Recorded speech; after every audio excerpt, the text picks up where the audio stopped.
ছোট থাকতে বাড়িতে থাকতাম বাবা মার কাছে, তখন গ্রামে তো টিভি দেখার আনন্দ পাওয়ার মতো কিছুই ছিল না। তখন অনেক দূরে রাতের বেলা ঘরের দরজা খুলে বের হয়ে রাতে অনেক দূরে গিয়ে টিভি দেখতাম এবং ভিসিডি দেখতাম। তো ঘরের দরজা লাগানো, তাই ঘরে ঢুকতে না পারে কি করবো, বাড়ির চারপাশে ঘোরাফেরা করে বাড়ির সামনে ছোট কাচারি ঘরে বসে বসে একা সময় কাটাচ্ছে।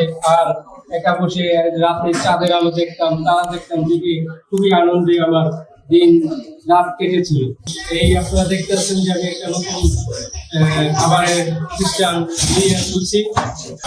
এখন আমি নতুন এই ব্যবসা প্রতিষ্ঠান ভালোই মোটামুটি চালাইতেছি, অনেক কষ্ট করে একাই চালানোর পরে মোটামুটি এখন ভালোই চলে। আমার দুটা ছেলে আছে, বড় ছেলেটা লেখাপড়া মোটামুটি ভালোই করতে আছে, ও এখন আছে বরিশাল বিশ্ববিদ্যালয় লেখাপড়া করতেছে, ওখানে সরকারিভাবে চান্স পেয়েছে বরিশাল বিশ্ববিদ্যালয়।